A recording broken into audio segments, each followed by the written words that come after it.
Welcome to the 222 Energy Update Collective reading and life update for me as well, if you guys are here for that. So I'm just going to wait a second for a few more people to jump on. I see a couple of you guys are here already.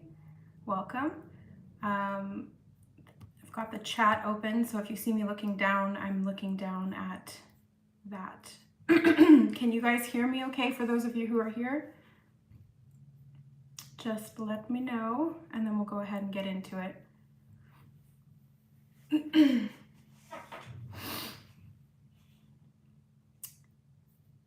Okay. Seems to be working. Yeah, okay. So how are you guys doing? It's been an interesting ride the past couple of, yeah, here we go. Now I'm seeing the comments coming in. There was a little bit of a delay there. Hey guys, how are you doing? Yeah, it's been a while. So I've been, just to get this kind of question out of the way, I've just been kind of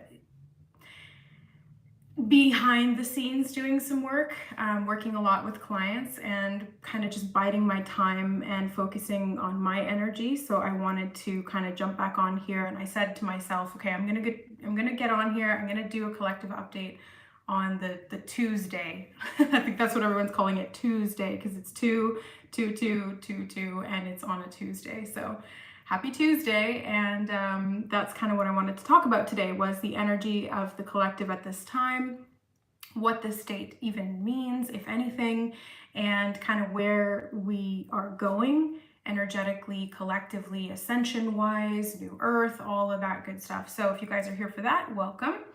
And yeah, wintering, yeah, I like that term.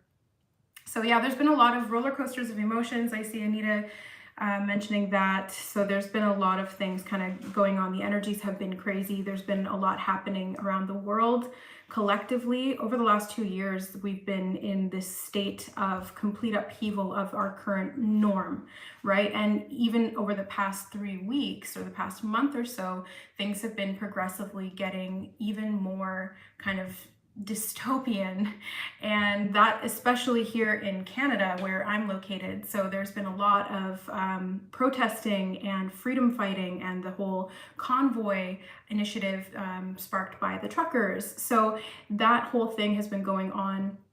And I know that there's been a lot going on in the US as well, and that's also something I wanted to touch on today. And I know that a lot of my following, you guys here, are based in the United States, as well as elsewhere. So I wanted to get into a lot of different things today. So first and foremost, let's start off with the energy of the 2, the number 2.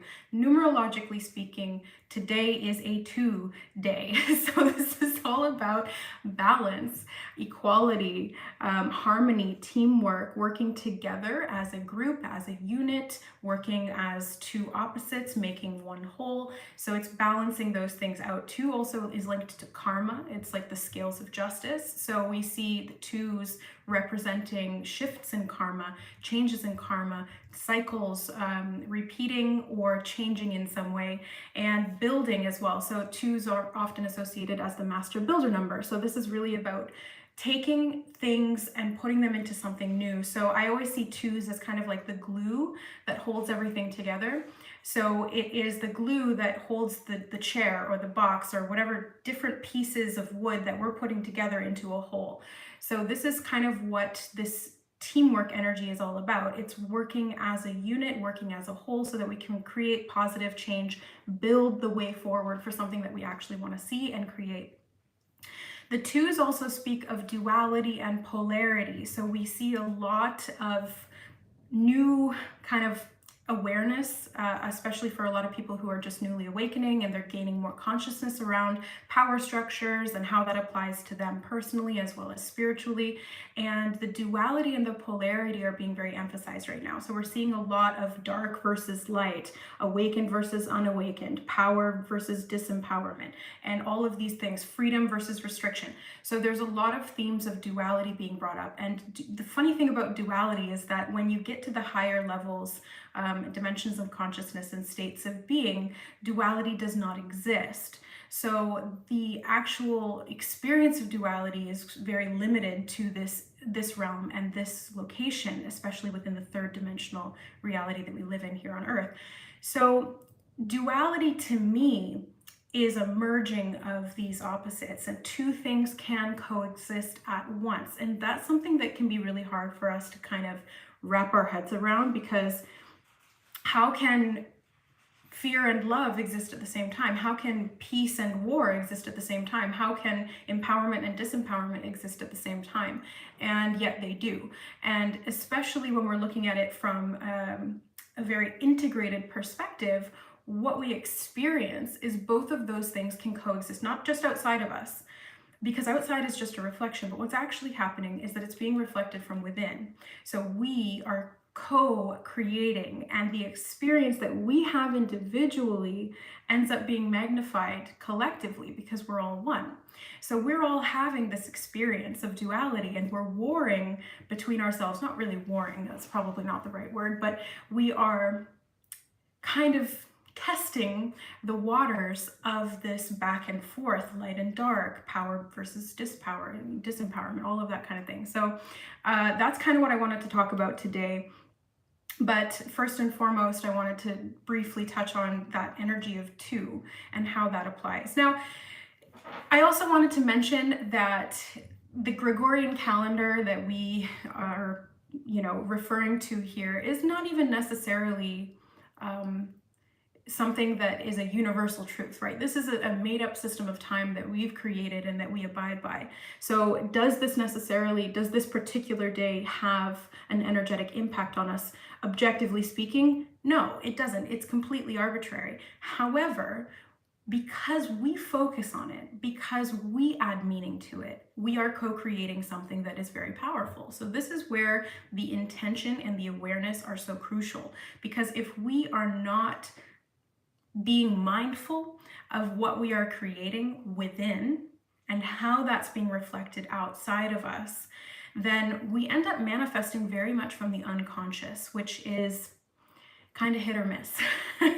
When we manifest from the unconscious, we can manifest a whole lot of things that we don't want. We can manifest fears that we have. We can manifest the polarities that we are struggling to integrate within in a very physical way. And that's kind of what's happening now as collectively humanity begins to step into more responsibility by bringing awareness to some of these things, because that's what awakening is. It's consciousness, which brings a lot of power, and with power comes responsibility. So we need to be responsible with what we are focusing on, what we are intending, what we are emotionally experiencing, and how we can react to the outside world in a way that's more aligned with what we would actually like to experience and create as a collective, excuse me.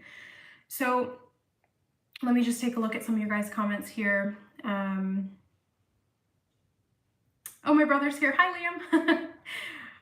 Okay, Gods of Consciousness, Gionio, yeah, definitely. Okay.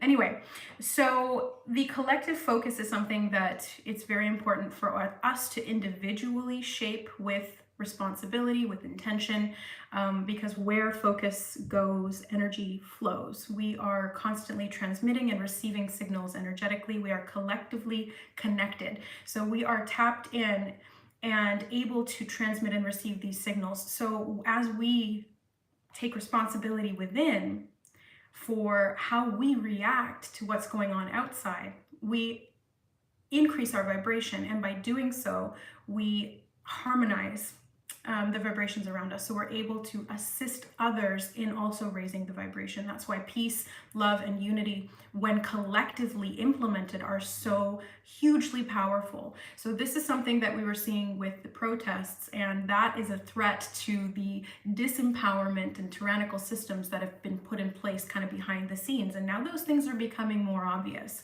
Those things are stepping into the light. What was once conspiracy theories is becoming, people are being vindicated for things that they've been talking about for years. And it's interesting because I remembered recently, right before I was about to do this this live, I remembered that I think it was in 2019, it was a couple years ago, I was channeling information and I was doing energy updates more regularly back then. And I was tapping into the collective consciously and intentionally, and I was receiving information and sharing that. I don't really do that too much anymore. Sometimes if something really powerful comes through, I will channel it, but for the most part, I don't share it like I did before. I work primarily just on the one-on-one basis with clients. But I remember back in 2019 that I was channeling information about the energy of tyranny. And at the time, I didn't really know what the context was. So I just kind of was like, well, okay, this is coming through. This is what I'm seeing. This is what I'm feeling. I don't know what this is related to. It could be this, it could be that.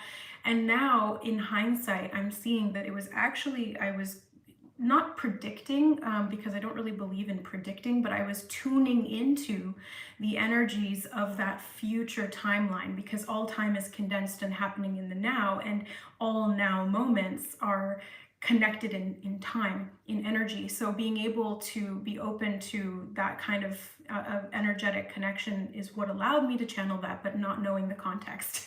So I wanted to mention that because this is something that's been coming up the past month or so. And you know, it's been around for a while, but it's been really coming to the forefront of my mind and to the collective awareness recently. So this energy of tyranny, what does that mean for us? So tyranny is oppression, disempowerment for the purpose of one dictatorship or power that creates from that center of will.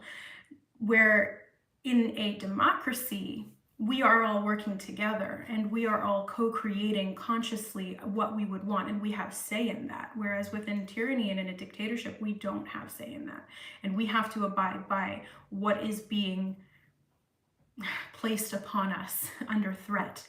So this is something that has been coming up, and we've been seeing a lot of this in Canada recently, with the Emergencies Act being put in place, being utilized by the PM, and also being just recently voted into continuing that, because if they didn't, then it would have sparked an election and they would have been kicked out. So we can see that there's issues with democracy coming up right now, and this energy of tyranny is starting to make itself known. So this is something that I wanted to discuss, and it's not something that I normally talk about. I don't like getting into politics. I don't like controversial things because it puts me on the spot and I kind of have to pick a side, which I don't like doing. I don't like picking sides because we're all one. So even the people that I see outside of me that are doing things that I don't agree with, I understand that that's a version of me. And so I take responsibility for not what they're doing, but for how I react to that, how I allow myself to feel. And so in doing that, I'm helping to shift that collective energy. And I recommend doing that for yourselves as well. And not just in these really big sort of pivotal moments in history, but also just through your day-to-day life. You know, if something triggers you, see that as a reflection of what's needing to be brought to awareness within. And your reaction is something that you can control, because you can't control what's out there, but you can control how you respond. You can control what's in here and how you experience things and what you do based on that experience. So that's something that I wanted to mention as well. Let's see. Yeah, so this upheaval and these political shifts have been highlighting those imbalances of power. So we're seeing people coming forward and fighting for freedom, fighting for peace, fighting for unity, fighting for the ability to make their own choices. And that is the essence of free will. So that's where, that's in alignment. We can see that the powers that be seek to take that power from us because they don't benefit from us having free will and being able to apply that. They benefit from restricting free will and allowing themselves to have more free will. So the thing is that those who are in positions of power, those who operate from the lower vibration, the dark, as we would call it, or, you know, the duality of fear, because that's essentially what they're operating from. they are actually expressing less free will than those who are in alignment. Now, I want to kind of preface this because it's not that they don't have free will. They are using free will, and they're using it actually almost like a heightened type of free will, because it's subjective egoic free will. Whereas we, not, and I don't mean we, I just mean people who are in alignment with their spirituality, people who are in alignment with their higher self, people who are aware and who consciously attempt to bring that awareness into their physical actions, into their ego, into integration of the self, really, and integrating the shadow as well. We have the ability to use the higher free will and the egoic free will in harmony, whereas those who operate from the lower vibrational stance are operating purely from the egoic free will. So they're not connected to source anymore. So they've cut that off. And so this is something that is being highlighted here, because really this is all about free will. So we need to understand how that works. We need to understand what is free will for us. What is destiny? What is fate? What is free will? What is the ego? What is the higher self? How do those all work together? And how do people who operate from a lower vibration, how does that work for them? And it's not about good or bad. It's not about right and wrong. It's just this duality, because we're all on the same spectrum. So it's interesting to think about, and I'm interested to see what you guys have to say about this. To say it was the 22 viewer and my post had 22 emoticons left. Oh, I love that. Okay, so Nicholas says, Geo, free will is not an illusion in the sense that we have a choice in how we feel in each moment. Yeah, exactly. So that's what, perfectly put. So being able to address how we feel, that's the choices that we have. That's the free will. How we react, how we respond, that's how we can express free will. When we align that with our higher will, which is the ultimate free will, it's really easier to respond in a way that's more empowering, to respond in a way that doesn't come from fear, judgment, rejection, anger, any of those vibrations that create separation. We're responding from a place that creates connection, and connection is the most empowering thing. And that's what these twos are all about, connection, because twos are the glue that hold everything together. So this is the teamwork that I'm talking about. This is the revolution that I've kind of been hinting at for a while now on my channel. If you've been with me for the years since I got going, I've been kind of hinting at that there's something happening. There's a collective awakening. There is a revolution kind of in the works. We've, it's debated whether or not we're in the age of Aquarius, but in terms of technological advancement and consciousness and philanthropy and economic and ecological focus, these things are being highlighted, and that's very sort of Aquarian, as well as being connected to the whole. Aquarians are often perceived as people who are kind of disconnected, but in that their isolation, in their loner sort of hermit energy, they're actually better able to connect to the collective and to have empathy and compassion for the world as a whole and all of the people in it, rather than just for a select group of people whom they're physically close to or emotionally close to. So that's what I'm seeing with that age of Aquarius type of energy and this collective awakening that everybody's been talking about for so long. This is an energy that we've been in for a long time. This day in itself really has no kind of really big power in terms of where we're at. The power is within us. So the power is within us, and the fact that we collectively pay attention to things and come together at certain points in time, that's what's powerful. Oh, it's 22 likes on the thing. I just looked up and saw that. So yeah, so 2-2, lots of twos surrounding. I've been seeing 12-22 last night and this morning. So that's the one that really came forward for me.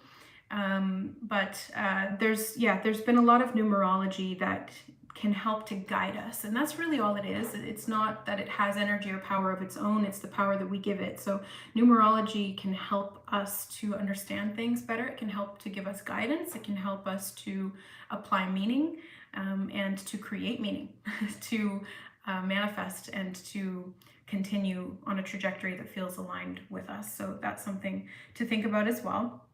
Now, I did want to mention briefly, again, this is not my area of expertise. I'm not an astrologer, but I've seen a lot of people talking about the Pluto return that is occurring specifically in the United States of America. So the US is experiencing their Pluto return today, or yesterday and today, and it's conjuncting the day that the what is it called? The Declaration of Independence was created. So again, the Declaration of Independence is all about freedoms of the people, and the founding of America is kind of based on freedom.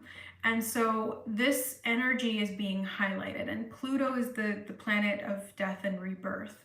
And so it can bring a lot of transformation. It's very phoenix-like energy. And so a lot of the times it will kind of create upheaval, because the phoenix has to burn then to be reborn. So it's very sort of destructive type of energy. Death is a destructive type of energy. When we physically die, the body decays and the spirit expands and evolves and expands in its consciousness and its awareness. So it's the death of one thing and the birth of another. It's the end of one thing and the new beginning of another. So that's another thing I've been seeing leading up to this date, is a lot of energy of nines and ones. So nines being endings, conclusions, and ones being new beginnings and awakenings. So there's this gateway that's available for those who are, ready to see it or walk through it, or for those who have eyes to see that we can and will be moving forward. That's just the natural state of events, right? Everything is constantly in a state of evolutionary flux. We can't stop that.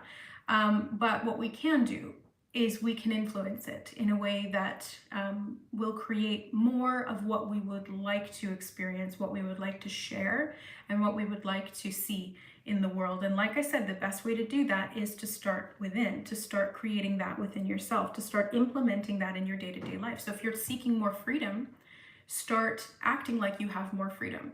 Start making choices that come from a place of empowerment that helps you to feel more free, to apply your free will, to make choices and take actions that reflect that. And it can be small things, like just getting out of the house, or it can be bigger things where you're asserting your freedom by leaving a job that's restricting and going into the creation of entrepreneurship or self-employment, where you have more freedom of time and the ability to kind of direct what it is that you want to do, when you want to do it, how you want to do it. So there's lots of different examples as to how freedom can be applied in our personal physical lives.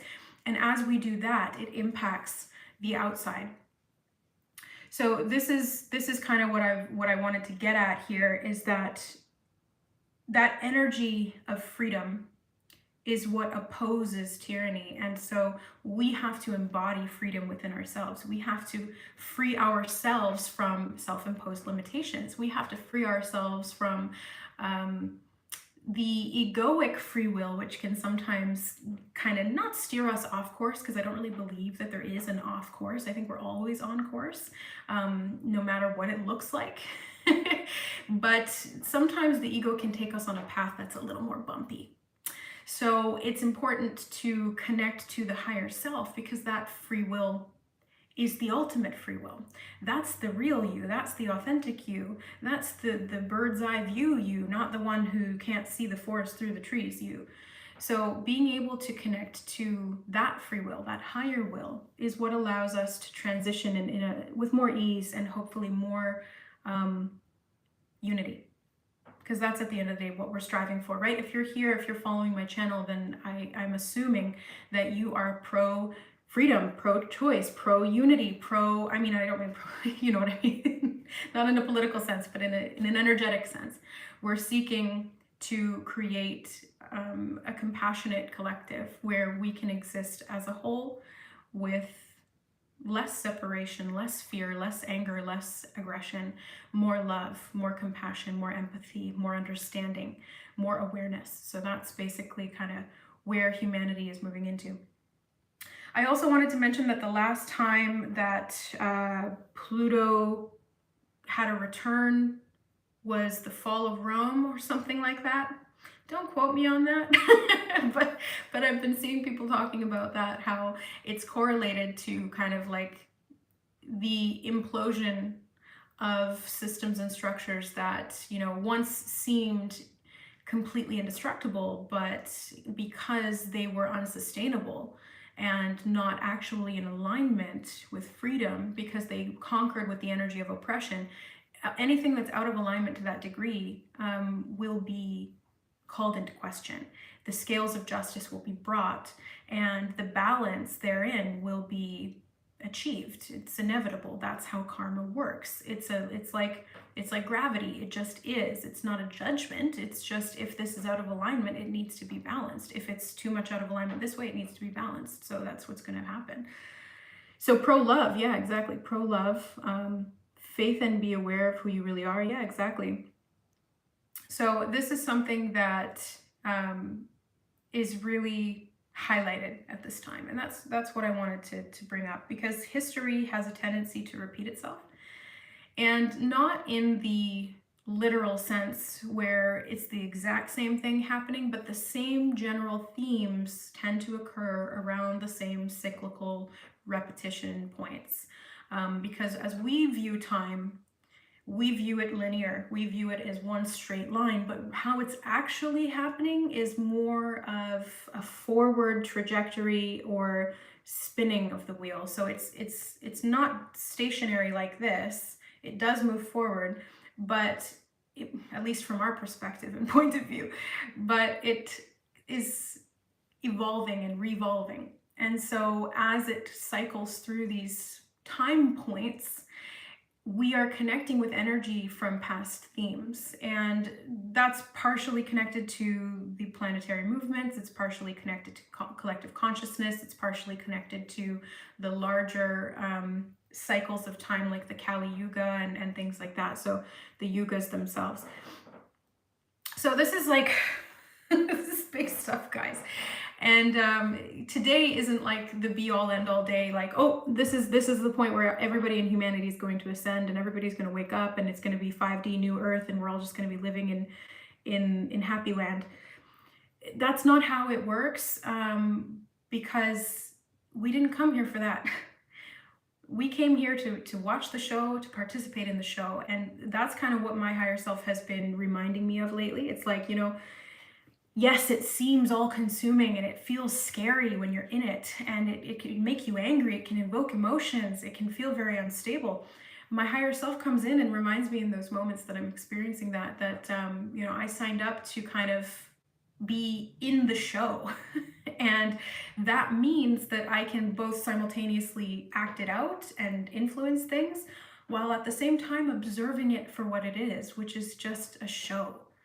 It's, you know, it's like going to the theater. It's an immersive theater experience, yes, but you're in the theater. So just kind of look at it from that perspective. It can help to kind of take the edge off a little bit of, you know, the fact that we get so wrapped up and involved in it that it can become overwhelming. It can feel very threatening. It can feel very unstable, and that can make us go into that fear response, which is the opposite of what we want to create. So again, you always have the power to choose how you respond.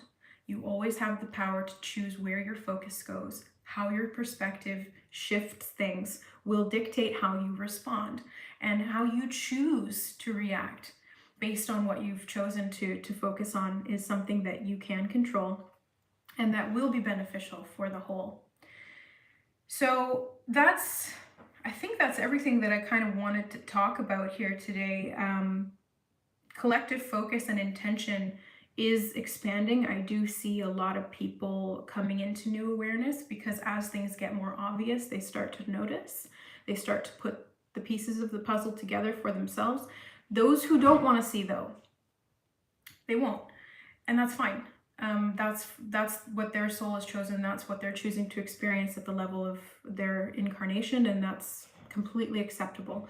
So we don't have to wake everyone up. Not everyone needs to, you know, have their eyes pried open and be forced into it. That would be a transgression of free will in and of itself. So we have to honor the fact that this is what it is. And for those of us who are aware, we can just kind of try to enjoy the ride as best we can. And it's kind of scary being in a roller coaster where you don't know where it's going. But if you can put your hands in the air and just try to have a good time instead of clinging on for dear life, it can improve the experience, and by doing so, improve the result. Because our experience and it dictates our vibration, and our vibration impacts the collective as we are co-creating. So yeah, this 2 energy, it's a good opportunity. It's a good opportunity for all of us to just kind of check in with ourselves and see what we need to focus on, and where we would like to be going, what we would like to be creating, how we're going to do that, and who we're going to work with to be able to do that. So banding together and forming, teamwork and coalitions and, reciprocal types of relationships that allow us to thrive as a whole, win-win situations, that kind of thing.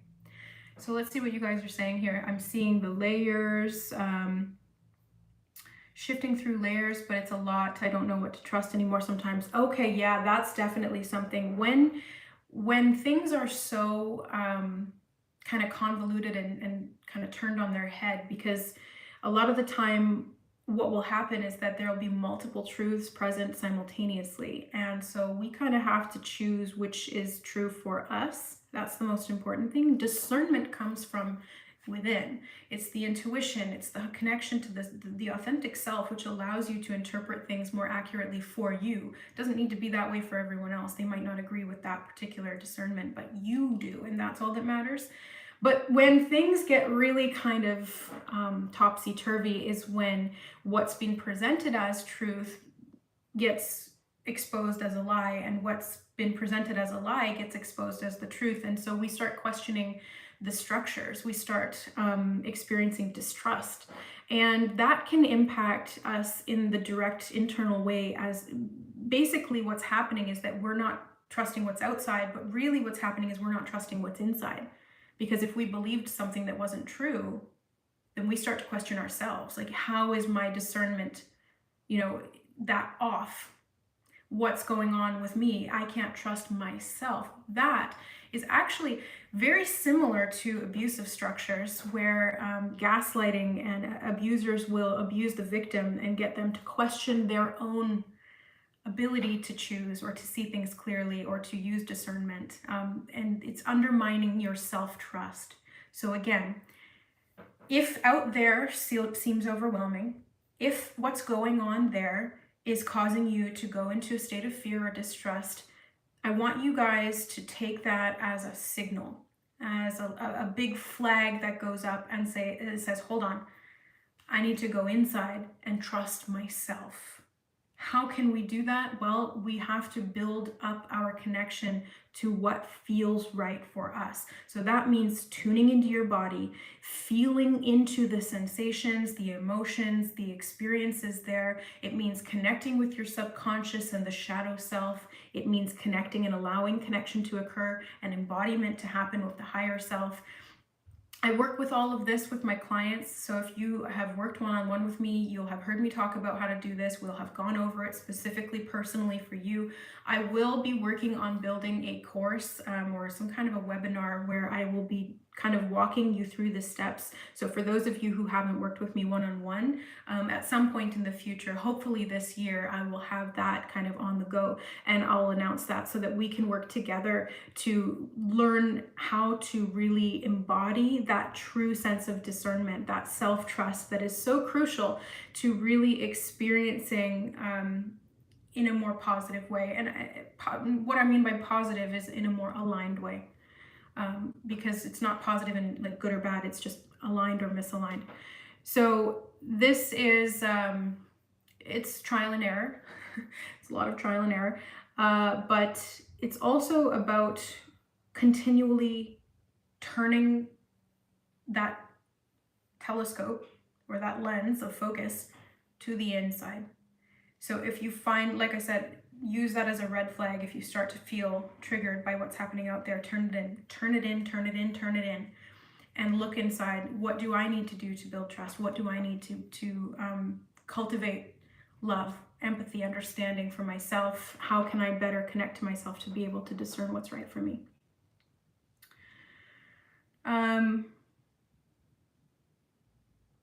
Your soul is like the ocean, a universe. Oh, I love that. Thank you, Nicholas. It's so difficult out here. Rain in Arizona. Yeah, out here, do you mean in your country, state, or just in general? Because I mean, yeah, in general too. Yeah, definitely. It's been hard out here. I think over the last couple of years, we've all been collectively really just trying to survive. Yeah.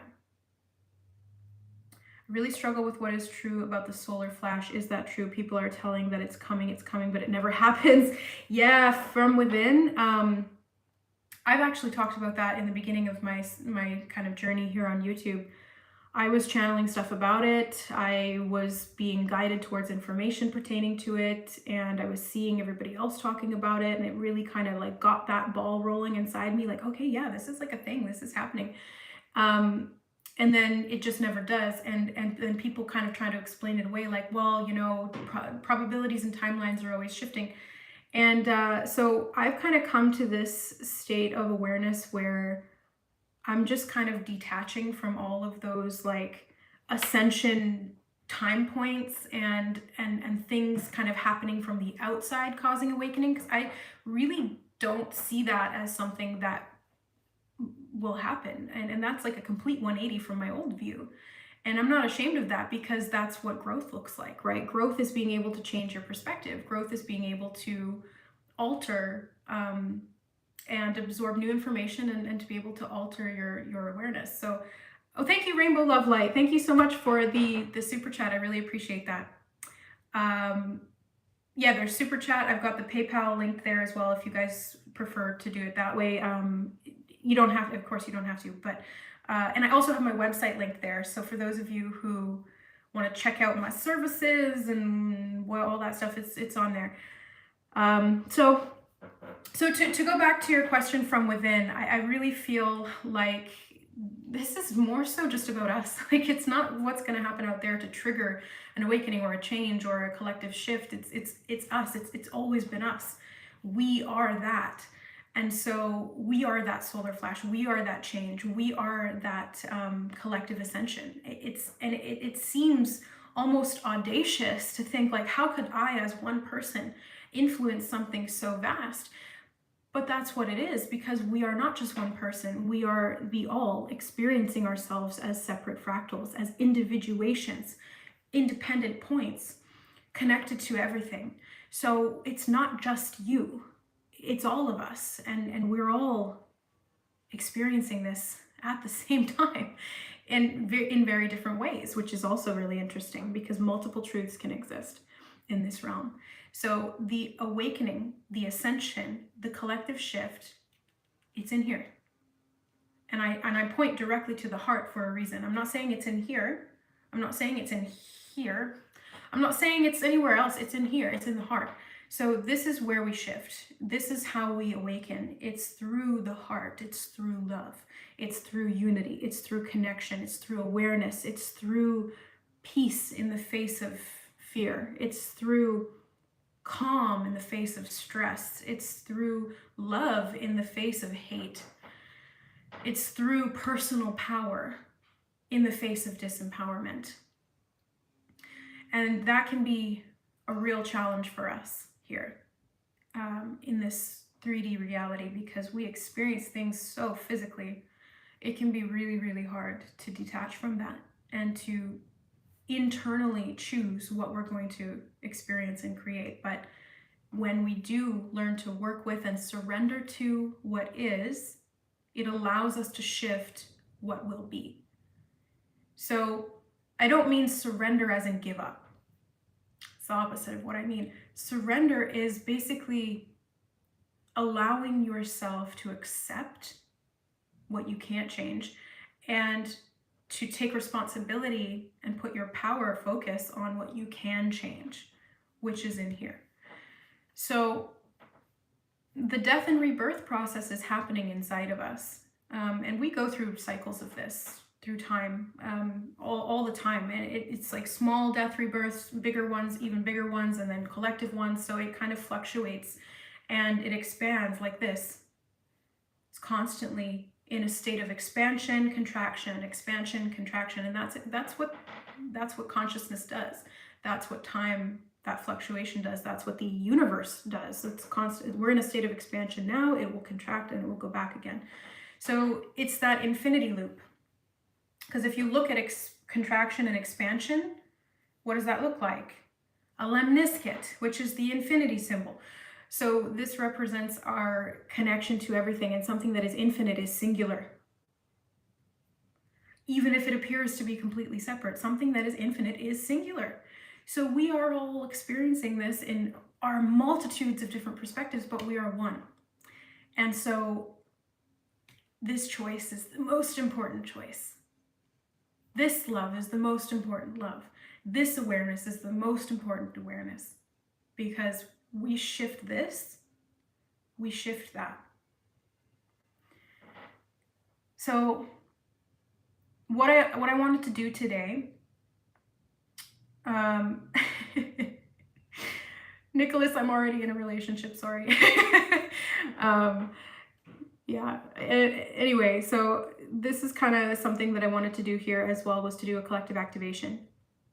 So for those of you who are here now, if you would like an energetic activation from me at this time, if you consent to this, please put yes into the chat. And for those of you who are watching on the replay, if you would like it as well, you can type yes into the comments or say yes in your head energetically. I'm just setting it up so that anyone who says yes to this activation is going to receive this activation. So what is this activation? It is a connection to source. Because I work with source, I work with higher self, I work with the all in my channeling, in my healing work, in my practice, all of these things. I have a tight-knit relationship, as do you all. You all have this. Sometimes we just kind of need a little bit of a shift in our awareness. So it's just like, look up, that's it. It's basically, that's the activation, just look up. Look up to the all, look up, see that higher perspective. So it's not that I'm giving you something that you don't already have. I'm just kind of, look up, okay? So, yeah, if you don't want the activation, just say no. That's totally fine. It's not going to be for everybody, and you'll know if it's for you or not. So this is a good chance to kind of tune into what feels right for you. If it's a no, it's a no. Honor that. That's fine. If it's a yes, then great. I'm also going to be checking in with the higher selves of those who are present here. I'm going to do it at more of a sort of collective level because we're a group at this point. But that'll all kind of happen governed by source. And Savannah, yay, I know, I'm so glad to be back here as well. I've been taking a bit of a break. I've been on hiatus because I've just been kind of working on my own stuff. It's been a year since I lost my mom as of the 19th, so just a few days ago. So I've just kind of been, yeah, just focusing on me, what I need, and not kind of overextending myself energetically. So that's why I've been absent, but I'm happy to be back, and I hope to be creating more content for you guys up to come. So, okay, so I'm seeing a lot of yeses here. All right, okay. So I'm gonna go ahead and ground down.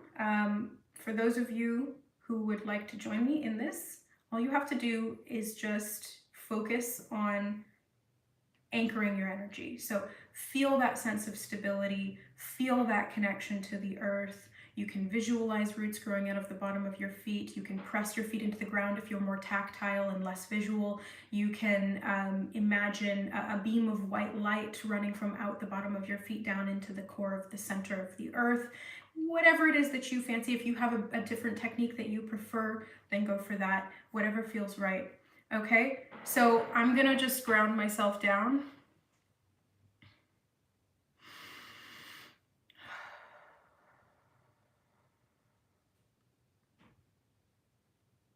Okay, so now let's go ahead with the activation. So I'm going to start by gathering and connecting to the higher selves of the group that is currently with us. And to those who join later in time space, i.e. watching this on the replay. So I'm just gathering you all here, getting a look at you. See a lot of light here. Beautiful. I see some of you, a lot of you actually, already have this direct line to source. I see this beam of light going up. That's your vertical power current. So I see a lot of you have really done work to activate that within yourself. A few of you have some blocks that need to be cleared before I can do the activation. So I'm going to clear those of you who don't have that vertical power current. It's really just because if there's blocks in the crown chakra, it can kind of obstruct that light transmission. So I'm going to start working on, there's only a few of you, like 4 or 5. So I'm going to start doing that. Okay. You may or may not feel it. If you're energy sensitive, it could feel like tingling or pressure, heat. Usually I feel it like little tingles, like somebody's doing this on my head. Okay, there we go. That's better. So those vertical power currents are being activated in all of you who have said yes and consented to the energy activation today for your greatest and highest good. May it harm none. So now I'm going to go, what they're showing me, I didn't plan this, but what they're showing me is like a candle flame. And it's funny that I'm seeing all these flames on the chat. So it's like a candle flame, a small candle flame. So it's like a small light, but as that small light has power, it grows. And as we all hold our candles together, it shines brighter. So that's kind of what I'm focusing on here. So I'm just going to be placing a candle flame into each of your vertical power currents that have been activated. So this is up to you and your soul self to integrate. So I'm just placing it here. Again, even though you've consented, I want to make sure that you guys are ready for this activation by placing it above and allowing you to welcome it in and receive it and integrate it. Okay, so I'm starting out in the group now, just placing those candle flames into each and every single vertical power current. This is a representation of the light of source. This is a representation of the activation to connect to that light within, to that flame that burns the spirit of energy itself, and the passion to be able to express spirit in the physical form. Because the candle itself is physical. The flame is sort of physical, but it's more energy. And flame doesn't cast a shadow, only solid things do. So this is the ultimate light. So for those of you who have said yes and consented and you've welcomed in and you're starting to integrate, you may feel it now, you may not. It's not good or bad either way. It just is what it is for you. Everybody's different. Okay, so now I'm just going to finish up here. We're almost done, but I'm just going to finish up by sealing it with heart, with the activation of the heart. So unconditional love, may that be with each one of you who is present here today. May that unconditional love be an infinite resource for you to access at any time in your life. May you be able to tune into and accept and receive that infinite love of the cosmic creator from which we all reside and originate from. May you use that love. May you share that love. May you radiate that love. May you be love. And so it is. All right, guys. So that's it. That's the activation. Real quick, real simple. And I think I'm going to leave it at that for today. I'm going to go wind down, relax, drink some water. So make sure you guys drink lots of water too. That helps the energy to integrate because water is hydrating to the cells, and the cells transmit that energy much better when there's a hydration in them. So lots and lots of water. Thank you guys so much for being here, and stay tuned for more content. I will do my very best to keep posting and to let you guys know when I'm doing lives, when I'm doing live energy work. That will be coming up as well. If you guys want to work with me one-on-one, I've linked and pinned my, what do you call it? my website in the chat there, so you can see it at the top. And yeah, that's pretty much it. I love you guys. Thank you. Felt the tingles. Yay, tingles, tingles. I love it. Thank you guys. Thank you so much. I love you guys, and we'll see you next time. Bye.